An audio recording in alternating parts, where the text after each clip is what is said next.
वाह, यह चुनौती मुझे पसंद है। एक विश्व प्रसिद्ध कहानीकार के तौर पर मैं शब्दों को सिर्फ पिरोता नहीं, उन्हें सांस देता हूं। हर वाक्य एक बीज है जो आपके मन में विचार का वृक्ष उगाता है। यह कहानी लंबी होगी, गहरी होगी और हर मोड़ पर आपको सोचने पर मजबूर करेगी। कोई अनावश्यक शब्द नहीं, सिर्फ अनुभव। चलिए शुरू करते हैं एक ऐसी यात्रा जहां गधा सिर्फ एक जानवर नहीं बल्कि सत्य का दर्पण है। गधा तो मैं हूं। शहर का मुख्य बाजार, दिन के शोर, हंसी और सौदों की गूंज से भरा हुआ, जहां हर चीज बिक रही थी और हर इंसान कुछ खरीदने या बेचने की फिराक में था। पर एक चीज थी जो अनमोल थी, अदृश्य थी और उसे कोई खरीद नहीं सकता था, मुल्ला नसरुद्दीन की अद्वितीय समझ। आज मुल्ला बाजार में एक अजीबोगरीब ढंग से प्रवेश कर रहे थे। उनके कंधे पर एक बड़ा, भारी बंडल था। बंडल में किताबें थीं, कागज थे और न जाने क्या क्या। उनका कद पहले से ही छोटा था और इस बोझ के नीचे वे और भी झुके हुए लग रहे थे। पर सबसे हैरान करने वाली बात यह थी कि उनके बगल में, बिल्कुल शांत और बिना किसी बोझ के, उनका प्यारा गधा चल रहा था। पूंछ हिलाता, कान फड़फड़ाता, जैसे किसी राजसी सवारी पर हो। लोग रुके। पहले फुसफुसाहटें उठीं, फिर दबी हुई हंसी और अंत में खुला ठहाका।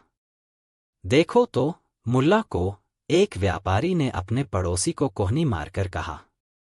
इतनी उम्र हो गई पर अक्ल नहीं आई। गधा साथ है और बोझ खुद ढो रहे हैं। शायद गधा बीमार है, एक महिला ने सहानुभूति जतानी चाहिए। एक नौजवान ने जोर से आवाज लगाई, मुल्ला जी, यह क्या मूर्खता है? गधे को किस दिन के लिए पाल रखा है? क्या यह भी आपकी कोई नई पहेली है? मुल्ला नसरुद्दीन, जिन्होंने अब तक किसी की ओर नहीं देखा था, धीरे से रुके। उन्होंने अपने कंधे पर रखे बोझ को थोड़ा और सीधा किया। उनके चेहरे पर वही चिरपरिचित मुस्कान थी जो कभी रहस्यमय लगती थी, कभी व्यंग्यात्मक। उनकी आंखें भीड़ में घूम रही थीं, हर चेहरे को पढ़ रही थीं, पर बिना किसी निर्णय के। पहेली? मुल्ला ने आवाज में हल्की सी खनक के साथ कहा। नहीं, यह कोई पहेली नहीं। यह एक सीधा साधा सत्य है जिसे तुम देखना नहीं चाहते। भीड़ और उत्सुक हो गई। कुछ लोग अपनी दुकानें छोड़कर पास आ गए। उन्हें पता था, मुल्ला कभी सीधी बात नहीं करते, पर उनकी हर उलझी हुई बात में गहरी समझ छिपी होती थी। सत्य? कैसा सत्य? एक बुजुर्ग ने पूछा। मुल्ला ने अपनी लंबी टोपी ठीक की और एक गहरी सांस ली। तुम सभी ने मुझसे पूछा कि मैं बोझ क्यों ढो रहा हूं, जबकि मेरा गधा खाली चल रहा है। क्या यही पूछा? भीड़ ने सहमति में सिर हिलाया। तो सुनो, मुल्ला ने अपनी आवाज को थोड़ा और ऊंचा किया। गधा तो मैं हूं। पूरा बाजार सन्न रह गया। हंसी अचानक रुक गई। लोग एक दूसरे का मुंह देखने लगे। क्या मुल्ला बूढ़े हो गए हैं? क्या उनका दिमाग फिर गया है? अपने आप को गधा कौन कहता है? मुल्ला ने भीड़ की खामोशी का आनंद लिया। उनके चेहरे पर मुस्कान और गहरी हो गई। हाँ, मैं गधा हूं। फिर उन्होंने अपना बंडल जमीन पर रखा। किताबों का ढेर, कुछ पुराने नक्शे और कुछ पांडुलिपियां धूल भरी जमीन पर आ गिरीं। मुल्ला धीरे से बैठ गए, अपनी छोटी छोटी आंखें भीड़ पर गड़ाए हुए। तुम सोचते हो कि बोझ सिर्फ वो है जिसे तुम आंखों से देख सकते हो, जो शरीर को थका देता है। पर क्या तुमने कभी उस बोझ के बारे में सोचा है जो आंखों से दिखता नहीं, जो आत्मा को थका देता है, जो मन को झुका देता है? यहां मैं आपसे, मेरे प्रिय दर्शकों से, एक सवाल पूछना चाहता हूं। क्या आप भी कभी ऐसा महसूस करते हैं कि दूसरों की उम्मीदों या अपनी ही सोच का बोझ आप पर हावी हो जाता है? क्या आपको लगता है कि कभी-कभी हमें भी यह स्वीकार करना पड़ता है कि हम भी गधा बन जाते हैं, बिना किसी वजह के बोझ ढोते हुए? अगर यह सवाल आपको सोचने पर मजबूर कर रहा है, तो इस वीडियो को अभी एक लाइक दें, ताकि मुझे पता चले कि आप मेरे साथ हैं। और अगर आप इसके बारे में कुछ कहना चाहते हैं, तो कमेंट्स में अपने विचार जरूर साझा करें। आपकी राय मेरे लिए बहुत मायने रखती है। मुल्ला ने अपनी बात जारी रखी।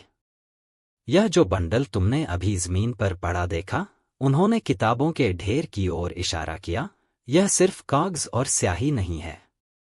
यह ज्ञान का बोझ है, विचार का बोझ है, अनुभवों का बोझ है। यह उन सभी शब्दों का बोझ है जो मैंने पढ़े हैं, जो मैंने सुने हैं, जो मैंने सोचे हैं। और मेरा गधा, मुल्ला ने अपने गधे की ओर प्यार से देखा, जो अब पास आकर उनकी पीठ खुजा रहा था। मेरा गधा, वह आजाद है। उसके पास सिर्फ वही बोझ है जो उसके शरीर का है। उसे न तो पिछले जन्म के कर्मों की चिंता है, न अगले पल के लाभ की। उसे तुम्हारी राय से फर्क नहीं पड़ता, नहीं उसे यह चिंता है कि तुम उसे गधा कहोगे या घोड़ा। वह बस है। वह बस जीता है। वह अपने वर्तमान में है। और मैं, मुल्ला ने एक गहरी आह भरी। मैं इस ज्ञान का बोझ ढो रहा हूं, यह सोचते हुए कि मैं इससे समझदार बनूंगा। मैं इस दुनिया की उम्मीदों का बोझ ढो रहा हूं, यह सोचते हुए कि लोग मुझे बुद्धिमान मानेंगे। मैं अपने अतीत की यादों का बोझ ढो रहा हूं और भविष्य की चिंताओं का बोझ। मैं दूसरों की सोच का बोझ ढो रहा हूं और अपनी ही बनाई हुई जटिलताओं का बोझ। तो फिर बताओ, मुल्ला ने भीड़ की ओर देखा, तुम में से असली गधा कौन है? वह जो शारीरिक बोझ ढोकर भी मन से आजाद है, या वह जो बिना किसी शारीरिक बोझ के भी हजारों मानसिक और आत्मिक बोझों तले दबा हुआ है? गधा तो मैं हूं, जो यह जानते हुए भी इन अदृश्य बोझों को ढोना नहीं छोड़ता। भीड़ में अजीब सी खामोशी छा गई। मुल्ला की बात ने उन्हें गहरे सोचने पर मजबूर कर दिया था। यह सिर्फ एक मुल्ला की कहानी नहीं थी, यह उनकी अपनी कहानी थी। उनके कंधों पर न दिखने वाले बोझ, उनके मन में चलती अनवरत चिंताएं, दूसरों की राय का डर, सब कुछ सामने आ गया था। मुल्ला धीरे से उठे। उन्होंने फिर से बंडल उठाया, पर इस बार उनके चेहरे पर कोई शिकन नहीं थी। वह बोझ अब भी था, पर शायद उसका अर्थ बदल गया था। वह बोझ अब उन्हें यह याद दिला रहा था कि वे क्या हैं और क्या बनना चाहते हैं। तुम हंसते हो, यह सोचकर कि मैं एक मूर्ख हूं, मुल्ला ने फिर से चलना शुरू करते हुए कहा। पर मैं हंसता हूं, यह सोचकर कि तुम अपने ही बोझों से अंधे हो गए हो और तुम्हें यह दिखता ही नहीं कि असली गधा कौन है। मुल्ला धीरे धीरे बाजार के शोर में घुलने लगे, उनके पीछे उनका गधा आराम से चल रहा था। लोगों की आंखें उन्हें जाते हुए देख रही थीं, पर इस बार उनकी नजरों में हंसी नहीं थी, बल्कि एक अजीब सी उलझन थी और शायद थोड़ी सी समझदारी भी। यह तो बस शुरुआत थी। मुल्ला का गधा बनने का यह दर्शन शहर के हर कोने में चर्चा का विषय बन गया। कुछ लोग इसे पागलपन कहते रहे, पर कुछ समझदार लोगों ने इस बात की गहराई को समझा। और यहीं से मुल्ला नसरुद्दीन की एक नई यात्रा शुरू हुई, एक ऐसी यात्रा जहां उन्होंने खुद को गधा कहकर दुनिया को उसकी अपनी गधागर्दी से परिचित कराया। क्या आपको लगता है कि मुल्ला का यह विचार सिर्फ एक मजाक था, या इसमें एक गहरी सच्चाई छिपी है? मुझे कमेंट्स में बताएं कि आपने मुल्ला की इस बात से क्या सीखा। यह कहानी अभी बहुत लंबी चलेगी और आपके विचार मुझे इसे और गहरा बनाने में मदद करेंगे। इस कहानी का अगला भाग जल्द ही आएगा, इसलिए चैनल को सब्सक्राइब करना न भूलें और बेल आइकॉन दबाएं, ताकि आप अगला अध्याय मिस न करें। कहानी जारी है। वाह! आपके विचार और प्रतिक्रियाएं मुझे और भी प्रेरित करती हैं। यह देखकर अच्छा लगता है कि आप इस यात्रा में मेरे साथ हैं। मुल्ला नसरुद्दीन की कहानियां सिर्फ हंसाती नहीं, वे अंदर तक झकझोर देती हैं। और इस कहानी का हर शब्द, आपकी सोच को एक नई दिशा देगा। गधा तो मैं हूं, भाग दो। मुल्ला के बाजार से चले जाने के बाद भी उनकी कही बात हवा में गूंजती रही। गधा तो मैं हूं, यह वाक्य शहर के हर गली कूचे में, हर घर की चौखट पर अटक गया। कुछ लोग अब भी उन्हें सनकी और बूढ़ा कहकर हंस रहे थे। मुल्ला को अब आराम करना चाहिए, एक चाय वाले ने कहा। सारी उम्र लोगों को उलझाया, अब खुद उलझ गए। पर कुछ थे जिनके माथे पर चिंता की लकीरें उभर आई थीं। वे लोग जो रात भर करवटें बदलते रहे, अपने अदृश्य बोझों को टटोलते रहे। एक धनी व्यापारी जो अपनी कोठियों और सोने के सिक्कों के ढेर पर बैठा था, उसे अचानक महसूस हुआ कि उसकी नींद उसी बोझ के तले दबी हुई है जिसे वह सफलता समझता था। एक विद्वान जिसने जीवन भर किताबें पढ़ी थीं, उसे लगा कि उसका ज्ञान उसे आजादी देने के बजाय विचारों के जाल में फंसा रहा है। मुल्ला की बात ने लोगों के भीतर छिपे गधे को जगा दिया था। अगले कुछ दिनों तक मुल्ला बाजार में कम ही दिखे। उनका गधा उनके घर के आंगन में पहले की तरह घास चरता, पूंछ हिलाता, अपनी ही धुन में मस्त रहता। मुल्ला अपने छोटे से घर में बैठकर कभी किताबें पलटते, कभी आसमान में उड़ते बादलों को देखते रहते। वे जानते थे कि उन्होंने एक बीज बो दिया है और अब उसे अंकुरित होने का समय चाहिए। और फिर आया वह दिन। शहर के केंद्र में एक पुराना कुआं था, जिसे जीवन का कुआं कहते थे। सदियों से वह पूरे शहर को पानी देता आ रहा था। पर पिछले कुछ समय से उस कुएं के पानी को लेकर दो पड़ोसी परिवारों के बीच जबरदस्त झगड़ा चल रहा था। एक परिवार का नाम था बशीर और दूसरे का कासिम। बशीर परिवार का दावा था कि कुएं का पानी उनकी जमीन से निकलता है, इसलिए उस पर उनका पहला हक है। कासिम परिवार का कहना था कि उनके पूर्वजों ने उस कुएं को गहरा किया था और इसलिए पानी पर उनका भी उतना ही हक है। रोज सुबह पानी भरने को लेकर दोनों परिवारों की महिलाएं, फिर पुरुष और अंत में बच्चे भी झगड़ते थे। लाठियां नहीं चलती थीं, पर जुबान की मार इतनी तेज होती थी कि पूरा मोहल्ला सहम जाता था। शहर के न्यायाधीश, बड़े बुजुर्ग और यहां तक कि इमाम साहब ने भी सुलह कराने की कोशिश की, पर व्यर्थ। दोनों परिवार अपनी अपनी जिद पर अड़े थे, अपनी अपनी सच्चाई के पत्थर पर बैठे थे। यह खबर मुल्ला तक भी पहुंची। उन्होंने कुछ नहीं कहा, बस अपने गधे की पीठ थपथपाई। एक सुबह जब कुएं पर हमेशा की तरह बशीर और कासिम परिवारों के बीच तीखी बहस चल रही थी, मुल्ला नसरुद्दीन वहां पहुंचे।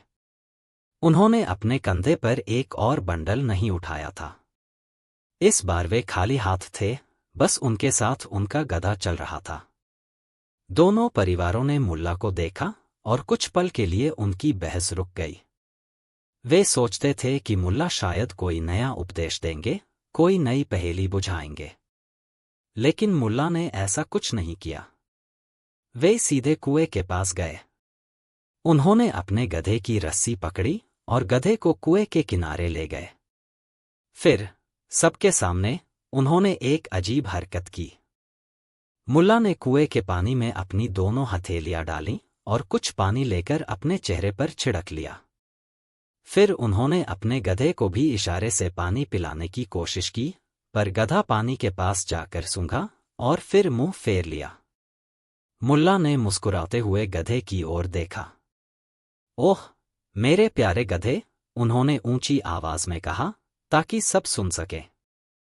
लगता है तुम इस पानी को पीने के लायक नहीं समझते। तुम्हारी समझदारी तो देखो।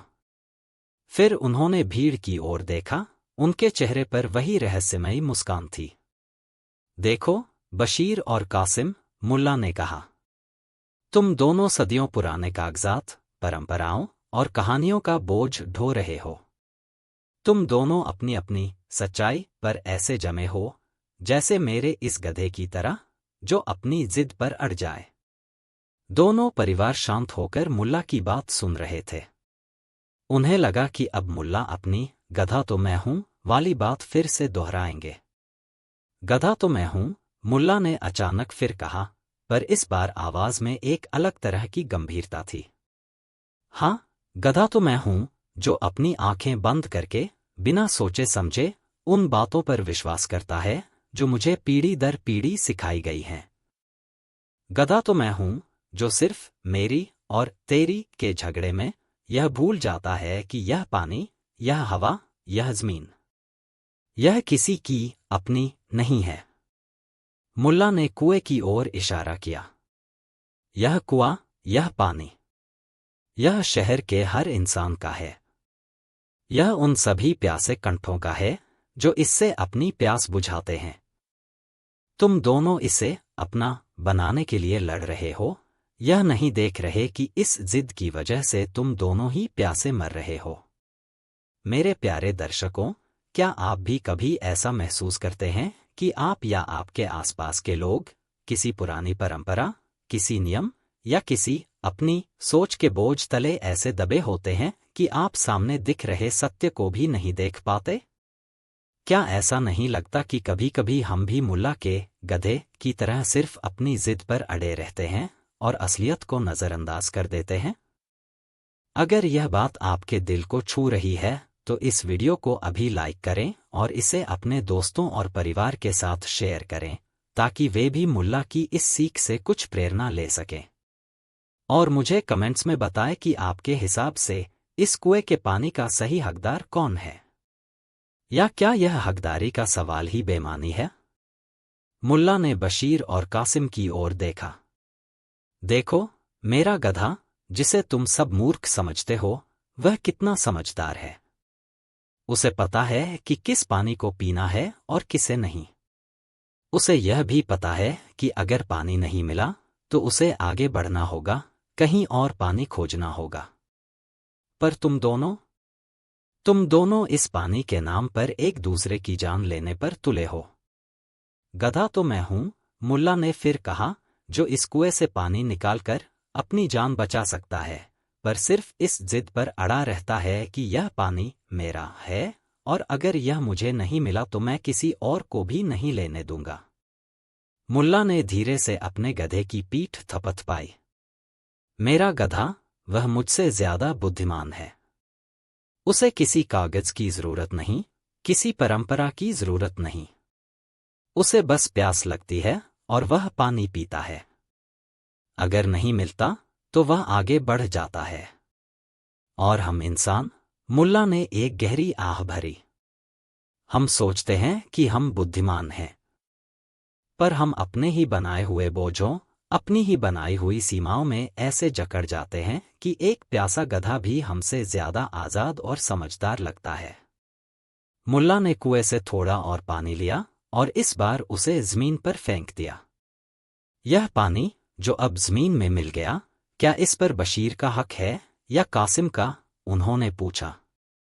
दोनों परिवार सन्न रह गए। मुल्ला की बात ने उनके सालों पुराने झगड़े को एक पल में बेमानी बना दिया था। पानी पर झगड़ते झगड़ते उन्होंने पानी को ही बर्बाद कर दिया था। मुल्ला धीरे धीरे वहां से चले गए, उनका गधा उनके पीछे पीछे, अपनी ही धुन में, बिना किसी चिंता के। उन्होंने दोनों परिवारों को एक ऐसा प्रश्न दे दिया था जिसका उत्तर उन्हें खुद ही ढूंढना था। असली गधा कौन था? वह जानवर जो अपनी सहज बुद्धि से जीता है, या वे इंसान जो अपनी बुद्धि के बोझ तले दबकर रिश्तों और जीवन के पानी को ही जाया कर देते हैं? इस घटना ने शहर में एक नई बहस छेड़ दी। मुल्ला की गधा तो मैं हूं वाली बात अब सिर्फ मजाक का विषय नहीं रही थी, वह एक चिंतन का विषय बन गई थी। यह तो बस शुरुआत थी। मुल्ला अभी और भी गधा बनने वाले थे, ताकि दुनिया को उसकी अपनी गधागर्दी से रूबरू करा सके। यह कहानी अभी और गहरी होगी और मुल्ला के गधेपन के नए आयामों को उजागर करेगी। क्या आप जानना चाहते हैं कि मुल्ला का अगला सबक क्या होगा? इस चैनल को अभी सब्सक्राइब करें और बेल आइकॉन दबाना न भूलें, ताकि आप इस अनूठी यात्रा का कोई भी पल मिस न करें। आपकी प्रतिक्रियाओं का इंतजार रहेगा। कहानी जारी है, निश्चित रूप से। आपकी जिज्ञासा ही इस कहानी को आगे बढ़ाती है। मुल्ला नसरुद्दीन का हर गधापन एक नया द्वार खोलता है, एक नई सोच को जन्म देता है। चलिए इस यात्रा को और गहरा करते हैं। गधा तो मैं हूं, भाग 3। शहर में कुएं के पानी का विवाद शांत हुआ था, या कम से कम बाहर से शांत दिख रहा था। बशीर और कासिम परिवार अब एक दूसरे से सीधे झगड़ने के बजाय अजीब सी चुप्पी ओढ़े रहते। मुल्ला ने उन्हें लड़ने से तो रोक दिया था, पर मन की जिद अभी भी कहीं गहरे बैठी थी। मुल्ला जानते थे कि असली गधापन सिर्फ बाहरी व्यवहार में नहीं, बल्कि मन की गहराइयों में छुपा होता है। और फिर एक दिन शहर में एक बड़ा आयोजन हुआ। राजघराने के निमंत्रण पर दूर देश से एक प्रसिद्ध कवि अजीज पधारे। कवि अजीज अपनी वाक्पटुता और अपनी कविताओं के लिए पूरे क्षेत्र में विख्यात थे। वे जहां भी जाते, उनके शब्दों की महफिल जम जाती। उनके आने से पहले ही शहर में उत्साह का माहौल था। शाम को राजमहल के विशाल आंगन में एक भव्य सभा का आयोजन किया गया। शहर के गणमान्य लोग, व्यापारी, विद्वान और आम जनता भी बड़ी संख्या में मौजूद थी। हर कोई कवि अजीज को सुनने के लिए उत्सुक था, जो अपने ऊंचे सिंहासन पर बैठे, गर्व से सिर ऊंचा किए, भीड़ की ओर देख रहे थे। उनके लिबास पर सोने का काम था और उनके गले में कीमती मोतियों की माला चमक रही थी। मुल्ला नसरुद्दीन भी वहां मौजूद थे, पर भीड़ के सबसे आखिरी कोने में। उनके साथ उनका गधा नहीं था। वे अकेले आए थे, एक पुरानी साधारण सी चादर लपेटे और चुपचाप एक दीवार से टिककर खड़े थे। उनकी आंखें कवि अजीज पर टिकी थीं, पर उनके चेहरे पर कोई भावना नहीं थी। कवि अजीज ने अपनी कविताओं का पाठ शुरू किया। उनके शब्द छंदों में ऐसे पिरोए हुए थे जैसे मोतियों की माला। हर पंक्ति के बाद भीड़ से वाह वाह और सुभान अल्लाह की आवाजें उठती।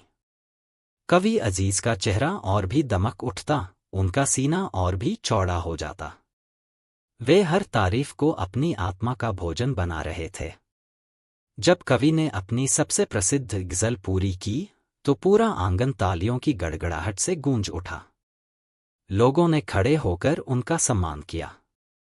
कवि अजीज ने अपनी आंखों से भीड़ का अभिवादन स्वीकार किया, उनकी मुस्कान में एक अलग ही दंभ था। ठीक उसी पल मुल्ला नसरुद्दीन ने धीरे से अपने हाथ उठाए और तालियां बजाने लगे। पर उनकी तालियां थोड़ी अलग थीं। वे तेज नहीं थीं, न ही बहुत धीमी।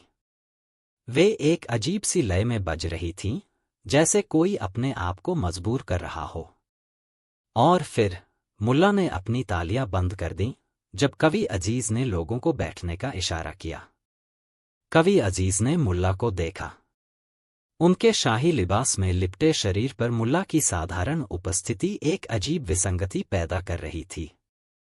अरे ओ बूढ़े, कवि अजीज ने अपनी ऊंची आवाज में कहा। तुम किस चीज के लिए ताली बजा रहे थे? क्या तुमने मेरी कविता का अर्थ भी समझा? या तुम सिर्फ भीड़ के पीछे पीछे चल रहे थे? भीड़ में हंसी की एक लहर दौड़ गई।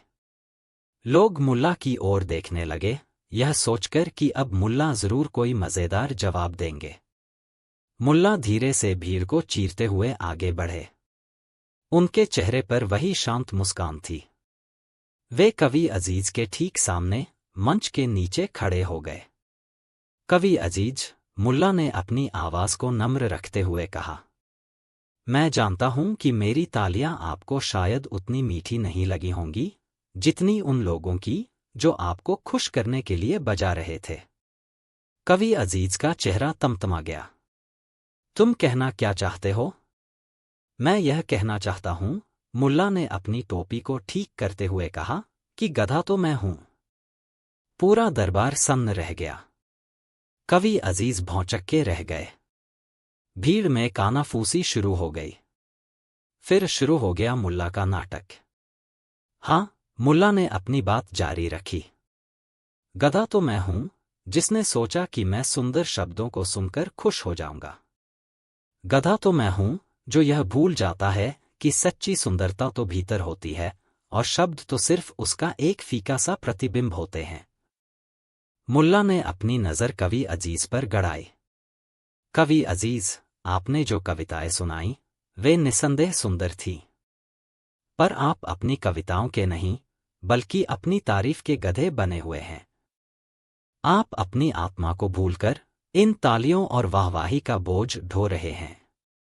आप सोचते हैं कि आप महान हैं क्योंकि लोग आपको महान कहते हैं, पर क्या आपने कभी सोचा है कि अगर ये लोग तालियां बजाना बंद कर दें तो आपकी महानता कहाँ जाएगी?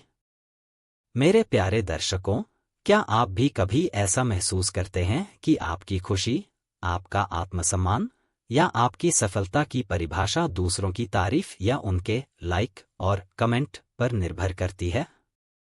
क्या हम भी कहीं न कहीं कवि अजीज की तरह बाहरी पहचान के बोझ तले दबे गधे नहीं बन जाते जो अपनी असल पहचान और शांति को भूल जाते हैं? अगर यह सवाल आपको सोचने पर मजबूर कर रहा है तो इस वीडियो को अभी लाइक करें और मुझे कमेंट्स में बताएं कि आपके लिए सच्ची तारीफ का क्या मतलब है, बाहर से मिली या भीतर से आई। आपकी हर प्रतिक्रिया इस कहानी को एक नई दिशा देगी। और हाँ, इसे अपने सोशल मीडिया पर शेयर करना न भूलें ताकि यह विचार और लोगों तक पहुंच सके। मुल्ला ने अपनी बात आगे बढ़ाई।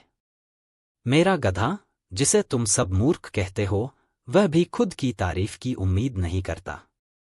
वह बस अपना काम करता है। वह अगर बोझ ढोता है तो सिर्फ उतना जितना जरूरी है। उसे किसी राजा की तारीफ की जरूरत नहीं, किसी कवि की वाहवाही की जरूरत नहीं। वह बस है। पर हम इंसान, मुल्ला ने एक गहरी सांस ली, हम सोचते हैं कि हम बुद्धिमान हैं। हम शब्दों के जाल बुनते हैं एक दूसरे को प्रभावित करने के लिए। हम दौलत कमाते हैं, शक्ति हासिल करते हैं, सिर्फ इसलिए कि लोग हमें महान कहें। पर इस महानता के बोझ तले हम अपनी आत्मा की आवाज को कुचल देते हैं। हम अपनी खुद की नज़र में गधे बन जाते हैं जो सिर्फ बाहरी तालियों के लिए जीता है। मुल्ला ने कवि अजीज की ओर देखा।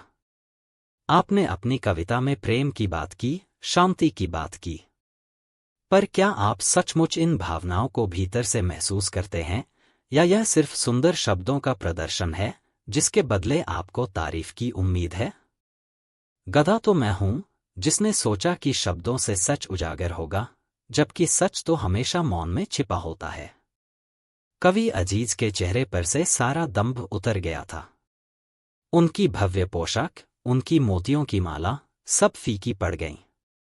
वे मुल्ला की आंखों में देख रहे थे, जहां कोई आलोचना नहीं थी, सिर्फ एक गहरी समझ थी।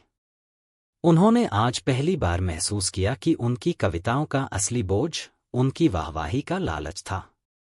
वे अपनी ही तारीफ के गधे बन चुके थे। मुल्ला धीरे से पीछे हटे। उन्होंने कोई और शब्द नहीं कहा।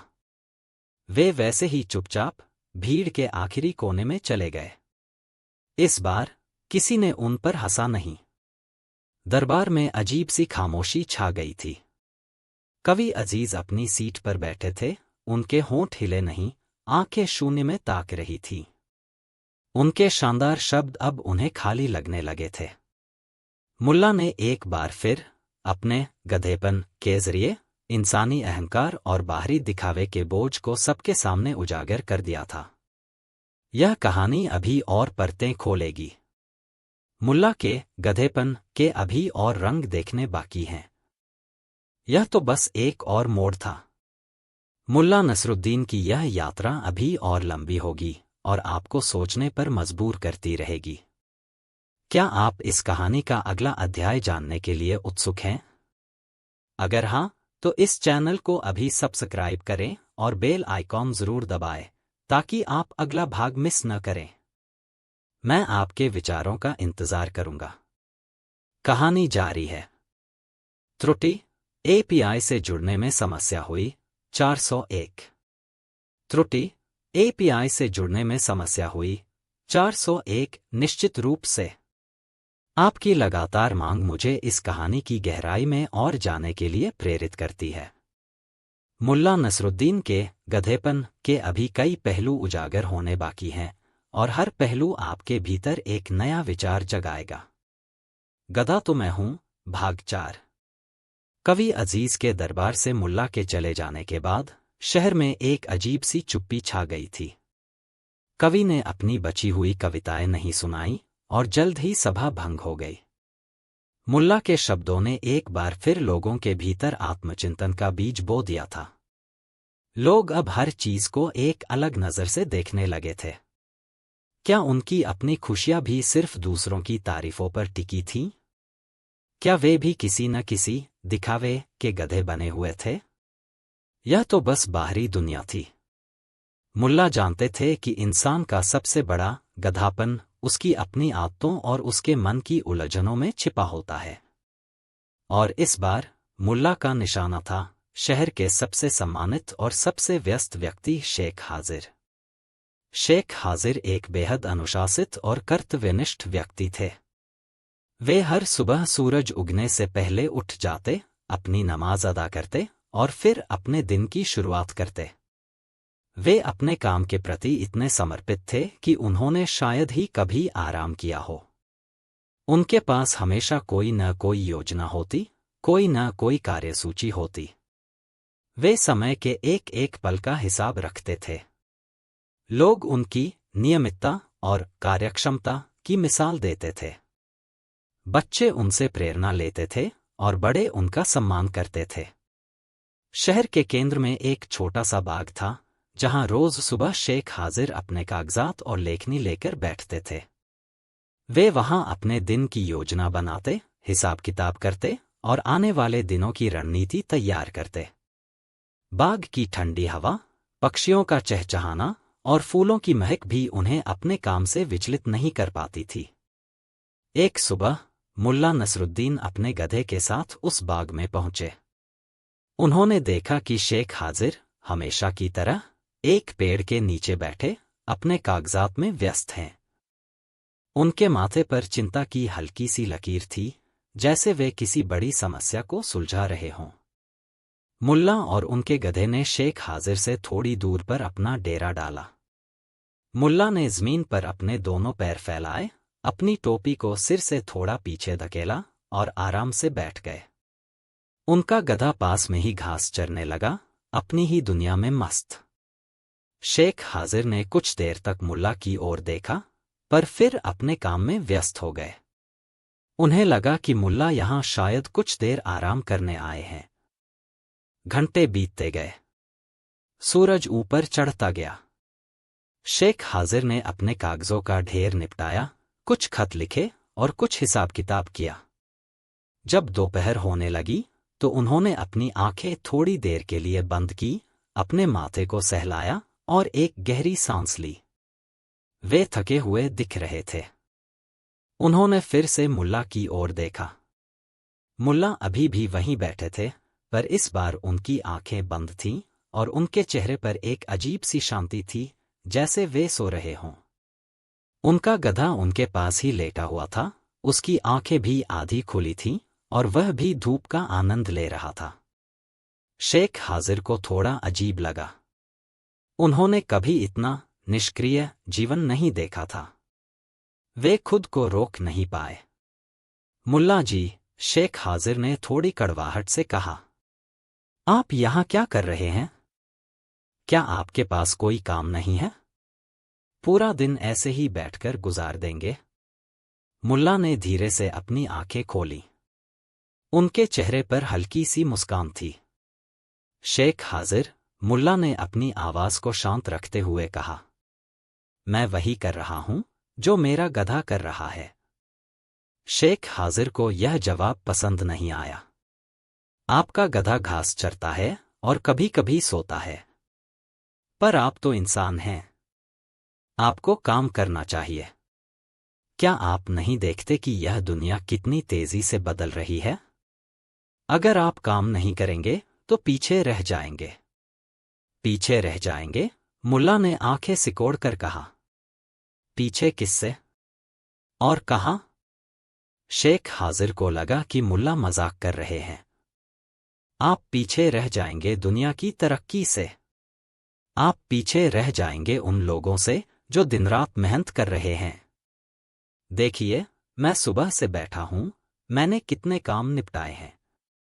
मेरी हर चीज योजनाबद्ध है। मैं समय को व्यर्थ नहीं जाने देता। मुल्ला ने एक गहरी सांस ली। शेख हाजिर, गधा तो मैं हूं। शेख हाजिर ने क्रोध से अपनी मुट्ठियां भींच लीं। फिर वही बात। आप हर किसी को गधा क्यों कहते हैं? क्या आपको नहीं पता कि आपका यह अपमानजनक व्यवहार आपको शोभा नहीं देता? अपमानजनक? मुल्ला ने मुस्कुराते हुए कहा। नहीं, शेख हाजिर। यह तो एक स्वीकारोक्ति है। गधा तो मैं हूं जो यह सोचता है कि मैं अपने समय का मालिक हूं।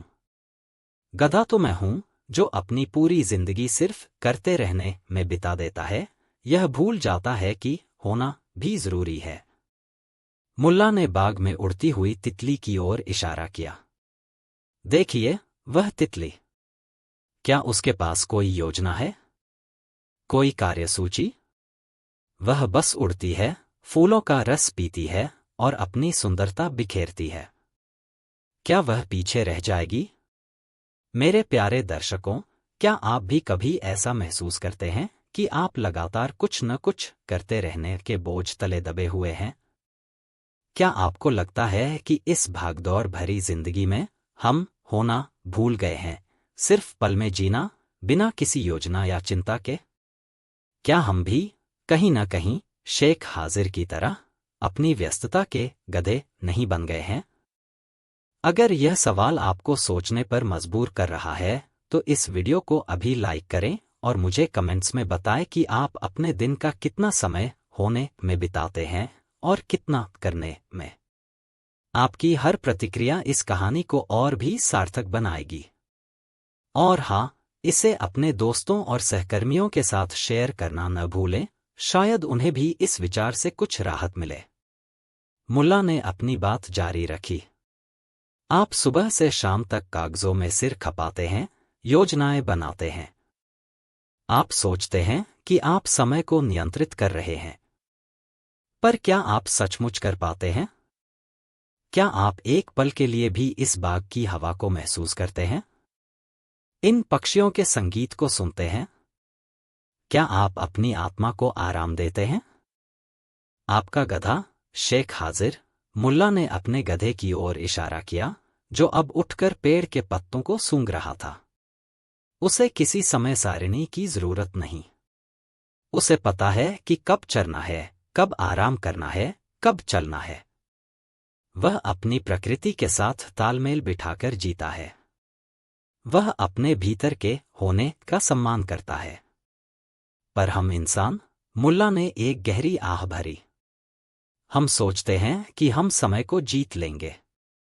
हम अपनी पूरी जिंदगी भविष्य की चिंता और अतीत के पछतावे में बिता देते हैं। हम व्यस्तता का बोझ ढोते हैं, यह सोचते हुए कि यह हमें महान बनाता है। पर यह हमें थका देता है, खाली कर देता है। गधा तो मैं हूं जो यह जानते हुए भी इस व्यस्तता के गधेपन को छोड़ना नहीं चाहता। शेख हाजिर ने अपने कागजात की ओर देखा। उन्हें अचानक वे कागजात बेमानी लगने लगे। उनकी सारी योजनाएं, उनकी सारी व्यस्तता उन्हें एक बोझ की तरह महसूस हुई। वे पहली बार महसूस कर रहे थे कि वे शायद इतने उत्पादक नहीं थे जितने व्यस्त। और इस व्यस्तता के पीछे एक गहरा अकेलापन और अशांति छिपी थी। मुल्ला धीरे से उठे। उन्होंने अपने गधे की पीठ थपथपाई। शेख हाजिर, मुल्ला ने कहा, कभी कभी सबसे उत्पादक काम कुछ न करना होता है, सिर्फ